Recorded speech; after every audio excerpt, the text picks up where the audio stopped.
Olá, boa noite. Sejam todos bem-vindos a mais um encontro de terça-feira com o tema saúde mental e espiritualidade.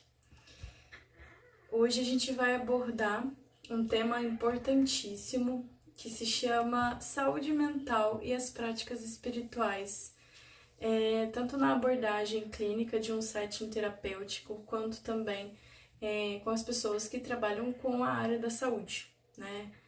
Então, antes, deixa eu me apresentar. Eu sou Anelise Escobar, sou terapeuta da abordagem da psicologia transpessoal, estudante da ciência védica há mais de 7 anos, em como yoga, ayurveda, leitura védica de mão, eu ministro cursos de leitura védica de mão, e sou massoterapeuta ayurvédica e shiatsu. Então, depois de uma ampla experiência nesse trabalho, né, de abordagem da ciência e a espiritualidade conectadas, a saúde mental é um conceito muito abrangente, né? Ele é muito complexo, ele exige um olhar integrativo dessas práticas que englobe o lado biológico, o lado psicológico, o lado sociocultural da pessoa, do ser humano e principalmente espiritual. A gente entra num campo da ciência que exclui muito a espiritualidade e eu, como profissional, venho tratar essas ambas facetas de uma maneira juntas e conectada. Então, a saúde mental, né, como equilíbrio, né, como sentido de vida, né, inclusive isso dentro da clínica, como uma faceta de autoconhecimento e autonomia também do indivíduo. O que seria autoconhecimento? O que seria espiritualidade? A gente vai revelar isso nesse momento, nos encontros. Toda terça-feira eu tô fazendo os encontros aqui, tanto no Instagram, fica salvo no YouTube, Anelise Escobar. E isso é pra gente trazer uma abordagem mais leve acerca da ciência, né? E se aprofundar na espiritualidade. Tá, isso é o meu trabalho, isso também é a minha vida, isso também é o meu trabalho espiritual. Então, trazer a prática disso é muito importante, né? Então, a maneira que a sociedade ela tá disposta, a gente vai ver o cenário agora, né? Que é o cenário social em que a nossa sociedade ela é construída, principalmente o Brasil.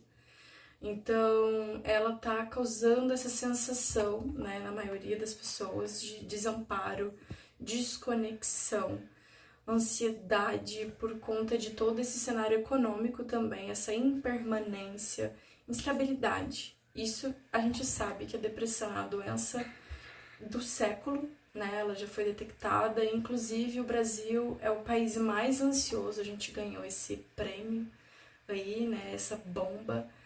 E é uma bomba relógio, né? Que a gente sabe que a ansiedade, ela tá atingindo o público de 24 anos até 54 anos, são pessoas jovens.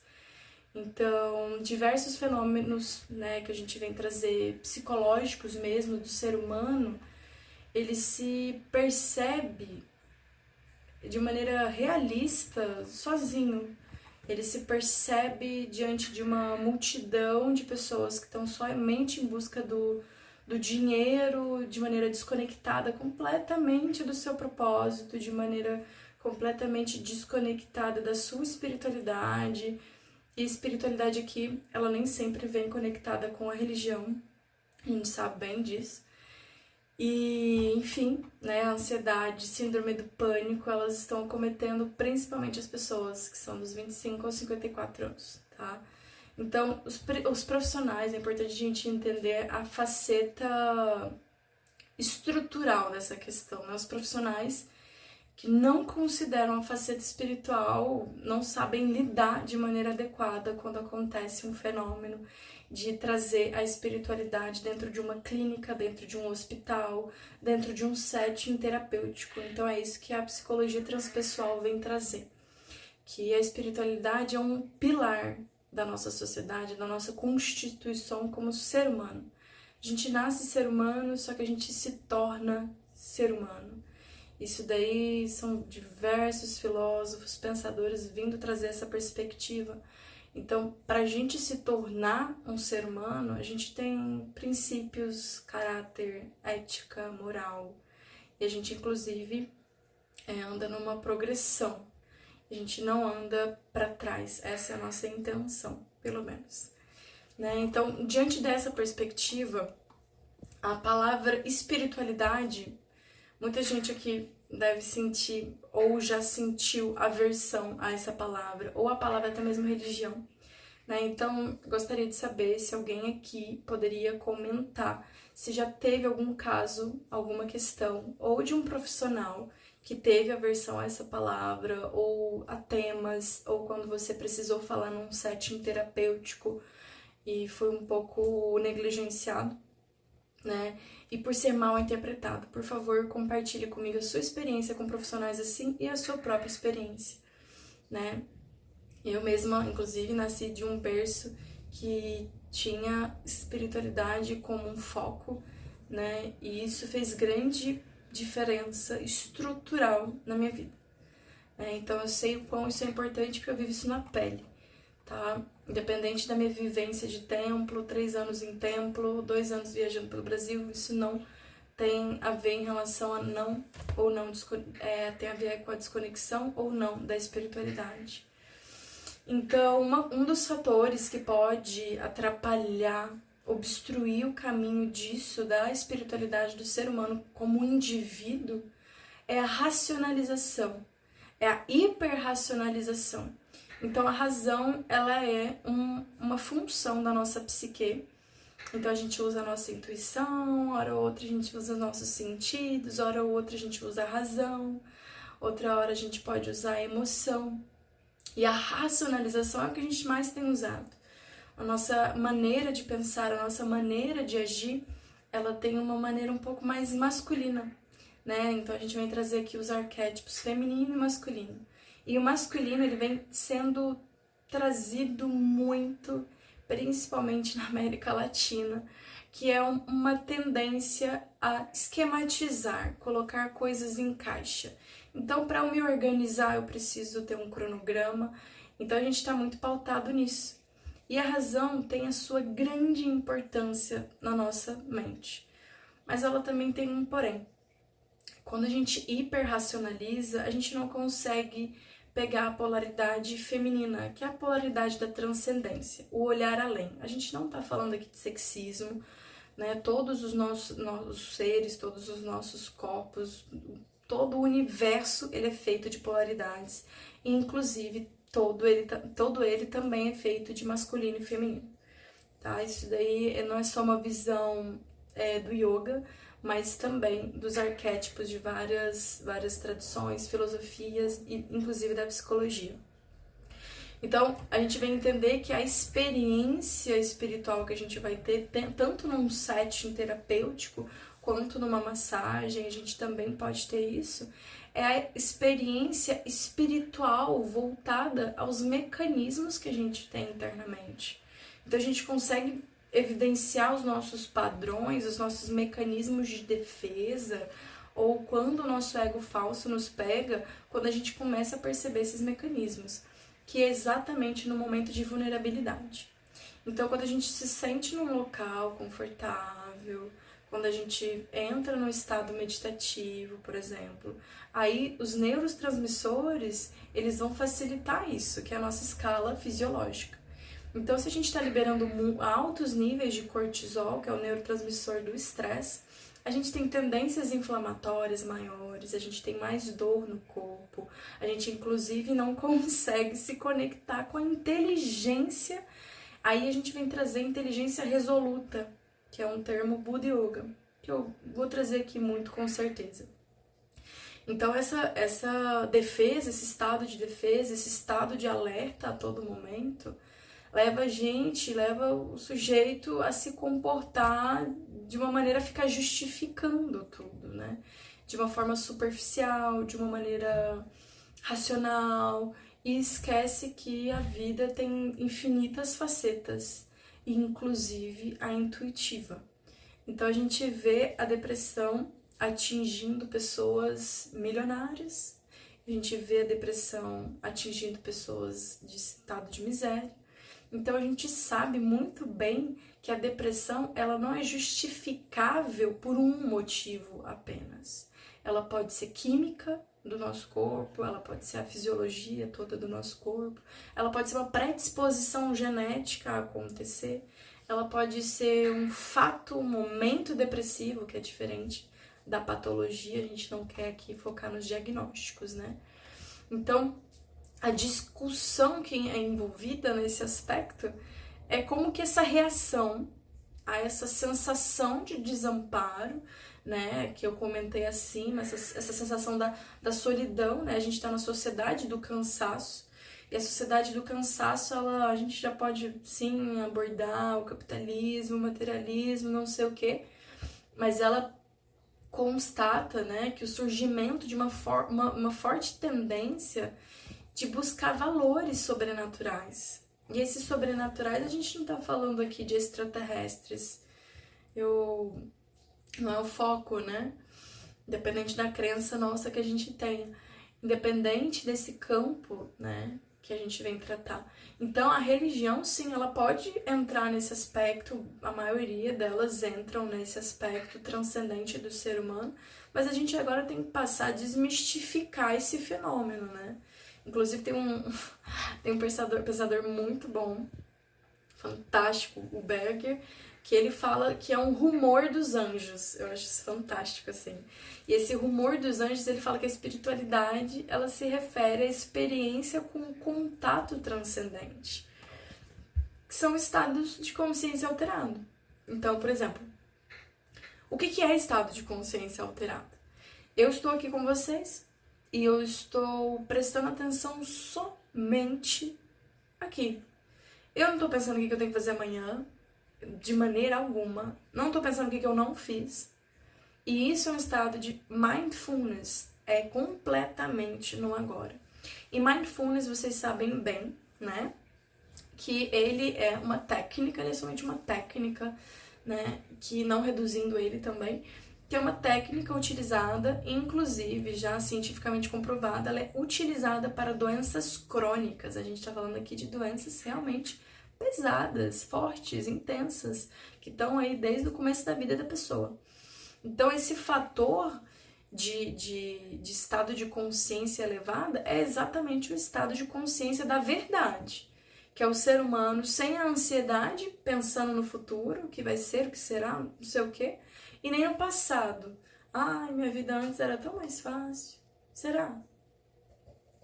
Ah, aquela situação lá era tão boa, ou era tão difícil. Então fica ou num saudosismo ou numa lamentação do passado, ou também fica muito no futuro. Ah, quando eu tiver tal coisa, será melhor. Então, essas são facetas importantes da gente entender e ressignificar essa força interior, que é a própria meditação. A meditação, ela, graças a Deus, ela não é só sentada. Então a gente entende que é uma questão estrutural da sociedade não conseguir mais ficar 1 hora sentado, olhando para a parede, igual muitas meditações budistas são feitas, né? Então, não. Agora a gente vem trazer a filosofia do yoga, trazendo que o yoga, ele pode sim trazer a meditação em movimento. A gente pode ter prazer, inclusive, meditando, né? Então, essa fonte de conforto, a gente entende que a espiritualidade, ela é uma fonte de conforto, né? Quem aqui nunca teve um momento ao sol, olhando o sol, sentindo o sol e entendendo que aquilo ali era uma meditação profunda, né? Então, a espiritualidade nesse fator, né, voltado à saúde mental, é muito importante para muitas pessoas. A espiritualidade, ela oferece inclusive uma fonte significativa de conforto e esperança, né?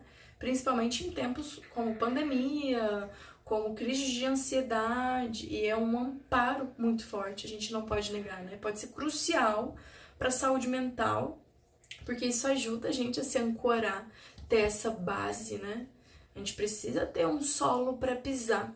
E esse solo para pisar, ele inclusive, ele é etéreo, né? Ele é uma questão mental, ele é uma questão para a gente lidar com o estresse, a diversidade, né? Então, o que as práticas espirituais diárias, elas vêm trazer também é um senso de propósito. Então, se a gente não tem um sentido para ir, se a gente não tem um objetivo para ir, se a gente não tem o que ser feito, que só nós podemos fazer, a gente sente que a gente não tem nada a fazer aqui. A gente sente que a gente não é pertencente, ou que a gente não tem o senso de utilidade. Nós temos, né? Todos nós. Então, inclusive, a própria leitura védica de mão, ela engloba esse quesito, que é o senso de propósito. O propósito, ele tem um propósito mais amplo, que ele se chama Sanatana Dharma, que é o propósito espiritual, a nossa conexão com o divino, direto. Eu chamo ele de Krishna. Então, como você chama Deus? Essa conexão. Isso daí é o Sanatana Dharma, tá? E a gente também tem outros propósitos, que são propósitos que são voltados mais à prática diária. Yoga, ele nem sempre vai ser asana, que são as posturas, nem sempre ele vai ser fazendo, estudando. Não, ele é um acoplado de práticas. O yoga, ele é muito fantástico. Então, na leitura védica de mão, a gente aborda essa questão também. Inclusive, nos meus cursos de leitura védica, a gente ensina sobre isso. Então, a espiritualidade, ela fornece esse senso de direção da vida da pessoa, tá? Tanto seu. Então, quando a gente tá nesse momento, se você se encontra nesse momento de desconexão com esse propósito, é claro que ele pode aumentar o seu nível de satisfação geral com a vida, nos seus relacionamentos, como você se conecta com o outro. Porque aí você se mostra aberto para receber amor e para dar amor. Né? Isso vai acabando reduzindo esses sentimentos de desesperança, né? De momentos depressivos. Momentos depressivos é natural, tá? Em clínica a gente entende, num setting terapêutico, a gente entende que os momentos depressivos são como ciclos, né? Hora ou outra a gente tá numa montanha russa. Em algum momento a gente vai estar aqui embaixo. Alguma questão física, emocional, prática, mas uma hora volta. Então esse ciclo é natural. Mas a questão é, né, o profissional ele convida a isso. A gente que vem tratar isso com a terapia, a gente vê em quanto tempo a pessoa tá ali embaixo, tá? A gente vem também ver com exames, a gente vem tratar todas essas questões, para assim a gente ir aumentando esse nível de conexão, né? A própria espiritualidade, ela também vem trazer um senso de pertencimento, desse suporte social, porque você vai praticar, provavelmente vai conversar outras coisas ali com os vizinhos, com as amigas, e você vai começar a ter conversas muito profundas, práticas espirituais, vai levar isso para a família, querendo ou não, acaba levando, independente da religião e crença dessas pessoas. Então isso pode favorecer nesse impacto social mesmo. Então isso que eu comento sempre, né? A prática de meditação, ela é uma delícia, ela pode ser uma delícia, mas ela sempre muitas vezes é vista como um sacrifício, né? Ela é vista como ai, saco, vou meditar. Ou ai, meu Deus, o que eu vou fazer meditando? Ou ai, eu preciso muito trabalhar. Então essa mania nossa de estar sempre ocupando os espaços para nunca poder deixar a mente entrar nesse estado, que é um estado literalmente zen. Nesse estado exatamente zen, que a gente vem entrar em contato com a nossa mente, com a nossa inteligência, com as nossas emoções. A gente precisa lidar com as nossas emoções, raiva, a gente precisa saber lidar com ela, amor, ou com alegria. A gente viu muito isso no filme, né? Divertidamente, quão fantástico não é esse filme, a ensinar nossas crianças, inclusive nossos adultos, a sentir as emoções e não a engolir elas, e sentir e expressar elas. É importante a gente fazer isso. Então, a gente vê que a cultura do yoga não vem colocar as emoções num local de serem abafadas. Você não pode sentir raiva, você não pode sentir tristeza e vergonha. Seja uma pessoa bem resolvida. O que é uma pessoa bem resolvida, né?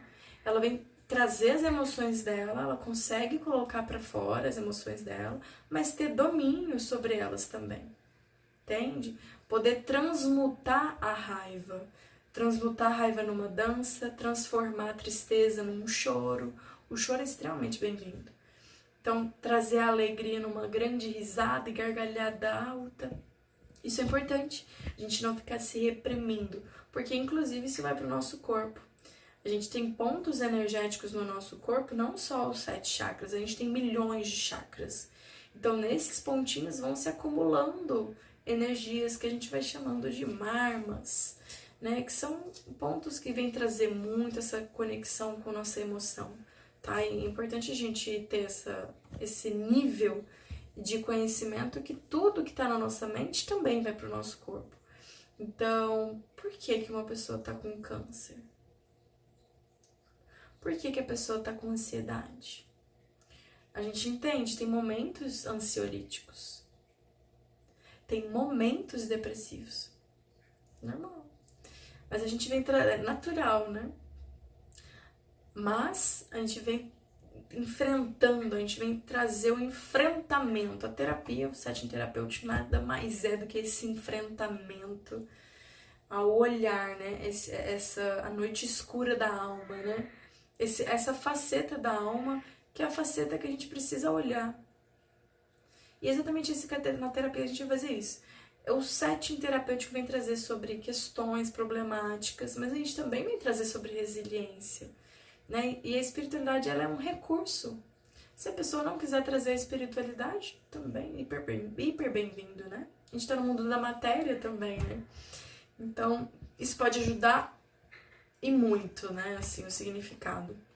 Porque a gente vai também trabalhar desafios potenciais, embora a espiritualidade muitas vezes ofereça benefícios para a saúde mental, ela também pode trazer alguns desafios, né?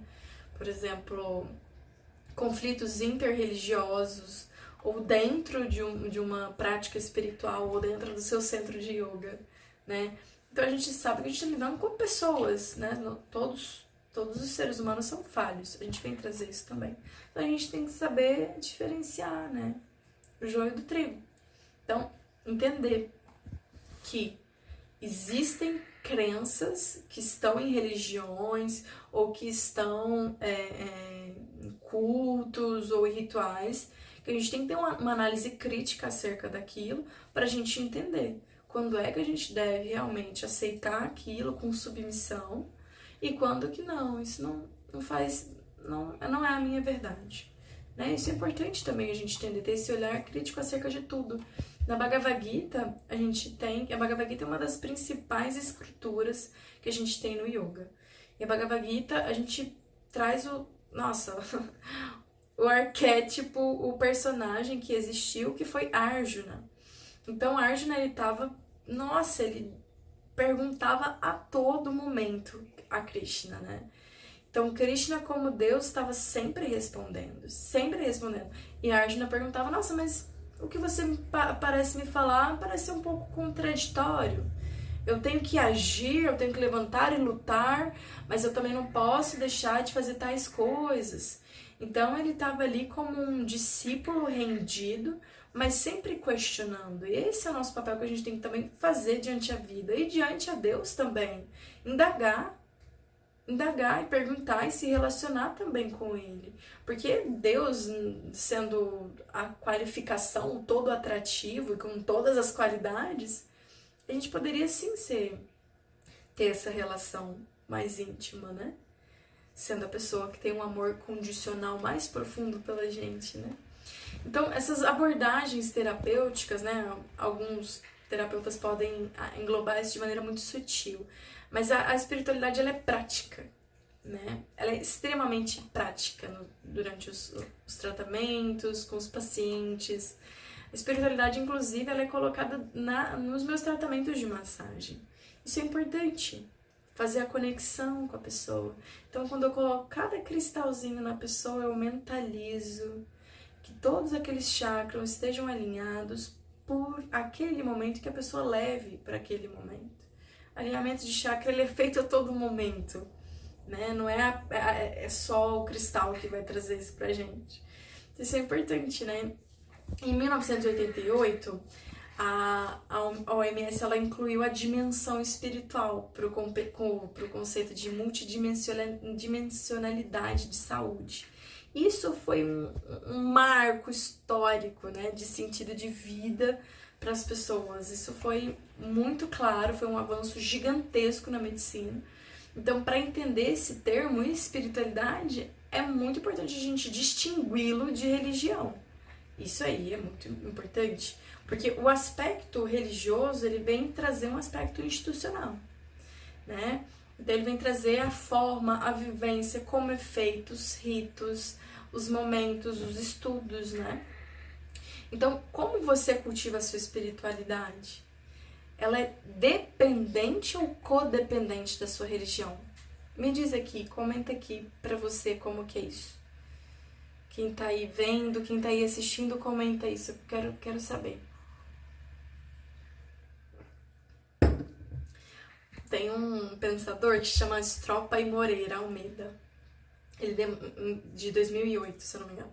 Ele demonstra que vários estudos apontam os resultados de maior nível de envolvimento, né, tanto religioso como práticas espirituais, estão associadas positivamente a esses indicadores de bem-estar psicológico, né, com satisfação de vida, afeto, né, pensamentos mais qualificados, uma moral mais elevada, uma autoestima mais elevada e níveis de felicidade, né? Os níveis de felicidade, como que eles são medidos, né, em laboratórios, né?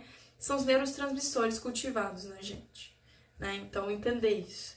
Então, né, se você lembrar de alguma pessoa que tá precisando ouvir essas questões, ainda tem dificuldade de distinguir o que é espiritualidade, o que é de religião, compartilha com essa pessoa. Acho que é muito bacana a gente abrir e estender esse diálogo, né? Então, esse é o caso dos estudos que mais vem trazer esses contornos qualitativos, etnográficos. Isso é importante a gente entender, né? Isso também é constante, né? É muito fácil de entender que a ansiedade, ela tá sim atrelada a excesso constante de demandas. Pessoas que colocam uma agenda hiperlotada e chega no final da noite e tá respondendo o chefe no banheiro. Ou tá almoçando com a esposa e tá mexendo no celular, respondendo alguém do trabalho. Ou tá com a criança, tá com o filho e tá vendo TV. Então as pessoas não conseguem se conectar mais umas com as outras e não percebem que é ali que tem a fonte de todos, ou quase todos, os nossos aprendizados diários, né? Então eu imagino que você que tem uma pessoa muito querida, aquela pessoa aquela amiga ou aquela pessoa que você gosta bastante, aquela pessoa tem boas memórias com você. Então só de você lembrar dessa pessoa fantástica que você tem na sua vida, você já pensa, nossa, eu já tenho conforto no meu coração. Né, que é uma pessoa que você quer bem, uma pessoa que você quer coabitar junto em espaços, né? Isso é fantástico. Então, se a gente ainda fala no aspecto de ciência, né? Tem um laboratório de espiritualidade e saúde mental em Harvard. Não sei se vocês sabem. Fantástico, meu sonho é ir lá, conhecer esse espaço, né? Eu ainda vou. Né, que tem vários projetos em andamento mostrando essa crescente importância dessa área de estudo. Então, os pesquisadores vêm, sim, tratar a espiritualidade, religiosidade e ciência. Então, isso pode ser integrado em um tratamento. Então, é isso que a gente vem elaborar, coelaborar, junto com todos os profissionais de maneira transdisciplinar. Né? Por exemplo, na minha clínica, se vem uma pessoa de um psiquiatra falando que tem a depressão, né? Como que é isso? Né? O tratamento psiquiátrico, o tratamento em terapia, como que isso é conduzido, né? Então, por exemplo, tem um estudo da Harvard mesmo, né? E de um hospital de Brittany and Women, um hospital da mulher, né? Ele conclui que a espiritualidade, ela deve ser incorporada, inclusive, no cuidado de doenças graves e a saúde em geral. Então, ela vai enfatizar a importância da espiritualidade no tratamento dessas doenças. Então, ela vai promover aumento dos níveis de serotonina, dopamina. Ela vem encontrar essa linha simbiótica entre prática espiritual, coesão, o lado social da pessoa. Isso é extremamente importante, isso é completamente importante, né? Então, tem, caso alguém queira saber também dos estudos que eu tô falando, isso tudo tá na PubMed, isso escreve PUBMED, tá? Ela vem apresentar uma revisão de evidência científica atual dessa relação de espiritualidade com religiosidade e a saúde mental, tá? Então, essa revisão, ela vem abranger essa gama dos aspectos, incluindo a depressão, tá? E a psiquiatria, ou destaca esse nível de diversidade que tem nesse campo. Então, eu gostaria também de trazer a perspectiva, né, do yoga, que vem trazer essa importância da gente entender o território do corpo, como tá a minha emoção, qual que é a temperatura que eu sinto agora, me conectar com a minha respiração. Você pode ter certeza que a respiração é o canalzinho ali para se manter equilibrado.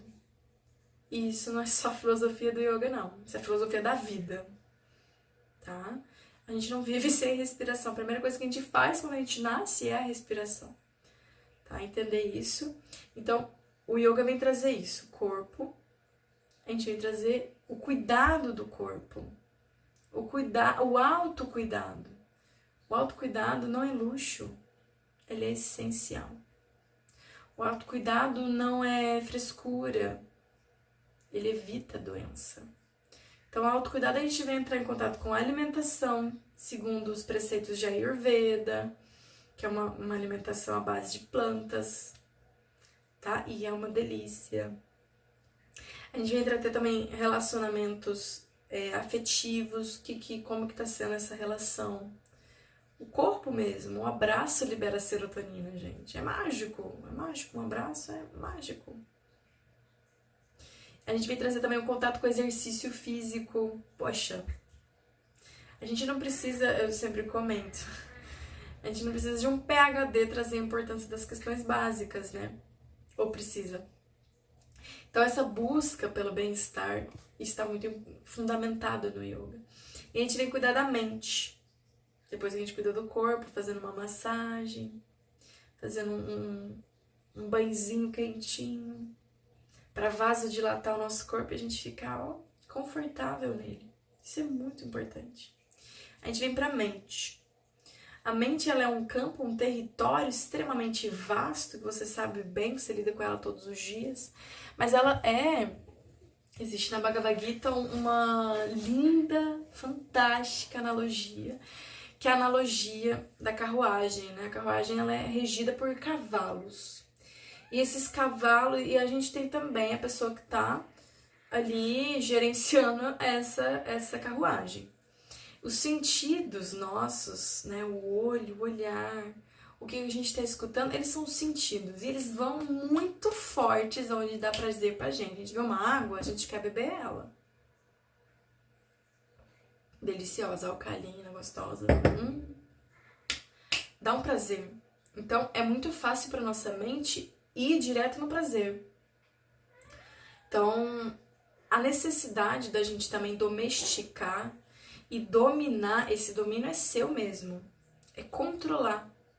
A gente tem até uma visão um pouco negativa do controle, né? Mas é necessário a gente dominar esses sentidos. Porque dominando esses sentidos, a gente consegue, assim, dominar a nossa mente. Porque todo desejo da água, de tomar a aguinha gostosinha aqui, ela parte do desejo. E o desejo vem dos pensamentos.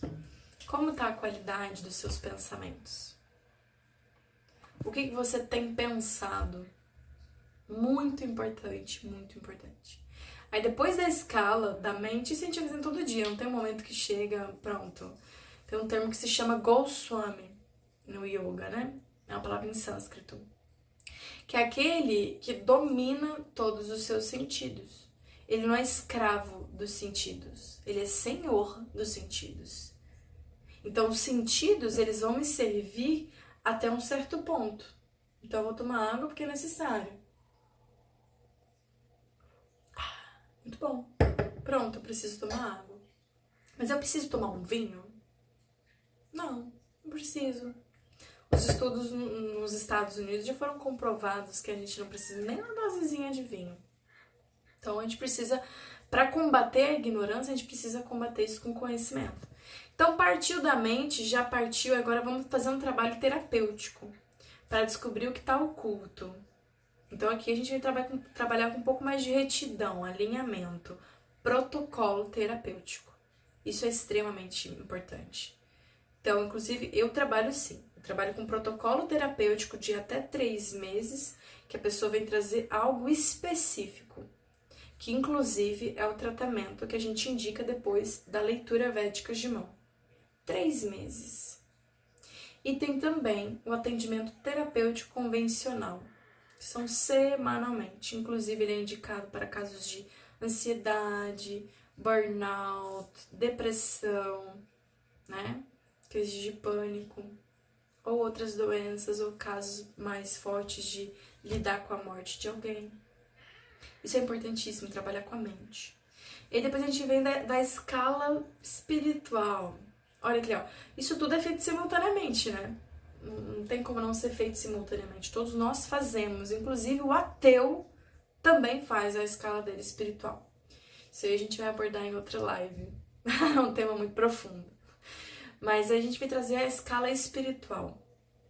É natural do ser humano ter nível de devoção. A devoção, inclusive, tá ali atrás, não sei se dá pra ver. Mas a espiritualidade, ela é natural a todo ser humano. Mas nem sempre isso é verbalizado. Então, é natural do ser humano se devotar a algo. Só que tem algumas pessoas que se devotam, idolatram, ou astros do rock, ou dinheiro, ou mulheres, ou também fama, riqueza, independente do que eles idolatram, coloca como pódio da vida. O que você vai colocar como pódio na sua vida? Isso é importante. O que você quer alcançar de fato, se imagine nesse local. E vamos assim materializar isso, concretizar isso. Que é um estado, qual que é o próximo nível da sua espiritualidade? Porque para alguns vai ser meditar 5 minutos. Fantástico, vai ser, olha ali, ó, nossa, meditar 5 minutos todo dia. A pessoa vai alcançar aquele nível, ela vai querer alcançar outro nível. Qual é o nível que você tá de espiritualidade? Você medita? Ou você depende de uma instituição para você se conectar? Tudo bem também. Eu amo ir no templo. Amo. Como você se conecta? Comenta aqui, eu quero saber. Eu fico curiosa também para saber de vocês. Eu vou trazer muita gente legal aqui também. Eu tô com várias ideias assim na cabeça. Quem me conhece sabe que eu fico assim com várias ideias de também ampliar esse conhecimento de ciência e espiritualidade. Então, as pessoas que eu acabo atraindo são essas pessoas que vêm trazer ciência e espiritualidade. Isso é fantástico. Então, eu quero saber de vocês. E aí a gente vem entender que a espiritualidade, ela é cultivada, ela é como uma trepadeira. Então, a gente chama isso de Bhaktilata Bidya. A Bhaktilata Bidya, a gente tem uma semente que tá lá, no coração de todo mundo. Só que a gente precisa colocar aguinha, ó, todo dia. Como que a gente coloca essa semente? É como um relacionamento. Se a gente não manda mensagem pra mãe, a mãe ela vai querer saber como é que você tá. Porque ela ama incondicionalmente. Independente do humor dela. Independente do temperamento dela. Ela vai querer saber. A amiga, se você não manda mensagem pra amiga, um oi, uma flor, um beijo, um chocolate, a amiga fala, nossa. Aí tem aquelas amigas que você fica um tempão separado, mas quando junta é aquela química, né? A mesma coisa é com a nossa espiritualidade. Se a gente não faz isso todos os dias, a gente não cria um gosto superior, que é um gostinho superior. Você não passa a ver mais graça nas festinhas, nas baladas. Ah, vou pro iate. Não vai graça mais. não consegue mais, você já saturou de uma realidade que é muito materialista, você já passou desse nível. Então você sente essa desconexão, muitas vezes, com prazeres que podem ser mundanos, né?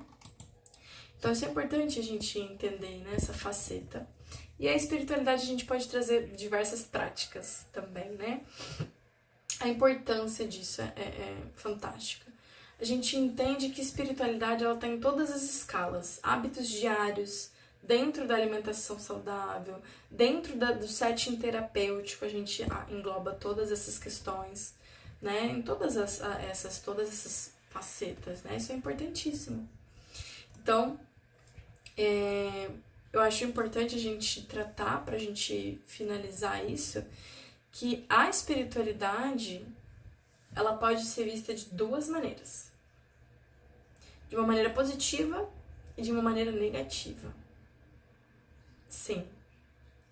A espiritualidade em si ela é intocável, então ela é completamente transcendental. Então vai trazer um aspecto talvez delicado, talvez que você se sinta desconfortável, que é o lado da espiritualidade negativa, mas ela deve ser englobada. Então o lado positivo, né, ele certamente vem trazer todos esses aspectos que eu já trouxe, né? Ele vem trazer conforto, estabilidade, esperança, amparo. Ele vem trazer também associação, né? A sangha que a gente chama no yoga. Então o yoga ele vem trazer, a filosofia do yoga, quer trazer pessoas desse ambiente, né? Você não vai num bar conversar sobre yoga, né? Não bate, né? Você não vai para uma igreja conversar sobre aposta de dinheiro também, né? Bate muito ali, né? Energia ali, não é a mesma coisa. Então, a gente sabe tanto que potencializa, né? Esse espaço e tudo. Mas como que ela pode ser de maneira negativa? É quando ela explora, ela manipula, ela atrapalha, ela fala que você é o completo fracasso ou que você está no sujeira do cocô, do bezerro, Então é necessário a gente entender que humildade é diferente, bem diferente de autoestima baixa. Isso é muito importante entender. Meu guru espiritual fala muito sobre isso. Que é necessário nós termos um nível de autocuidado, uma autoestima bem estabelecida, porque quem tem uma autoestima boa não é prepotência, é saber do próprio valor, que todos somos fragmentos e potências divinas. Todos nós. Então a gente tem que se portar como tal. E pra gente se portar como tal, a gente precisa de princípios e valores. E esses princípios e valores, eles são naturais. Não matar, não roubar, não mentir, não trapacear, não ter tanta ganância de querer ficar apostando pra ganhar milhões de dinheiro, não ficar se intoxicando, querendo fugir da realidade, bebendo muito e fumando muito e... Não, a gente tem que encarar como as coisas são, de fato, né? Todos nós temos que encarar isso. Isso é importante. Então, é isso que eu vim trazer hoje, no encontro de hoje, e a importância disso, né? Todas as lives, todos os nossos encontros aqui, eles vão ter contato direto com esse tema, essa abordagem, tá? Ciência e espiritualidade, tá? Psicologia transpessoal e a espiritualidade, né? A gente vem trazer, por exemplo, o contato da massoterapia e a espiritualidade, né? Os cursos os meus alunos sempre vêm trazer isso. Esses aprendizes, eles entendem o valor e a importância de o que é propósito de vida. Eles saem sabendo. Isso é importantíssimo, importantíssimo. Então, peço que compartilhem esse conteúdo com quem gosta. Já se inscrevam também no canal Neris Escobar. Tô só começando com essas abordagens, que é uma abordagem extremamente urgente no nosso ramo, tá bom? Muito obrigada pela presença de todos.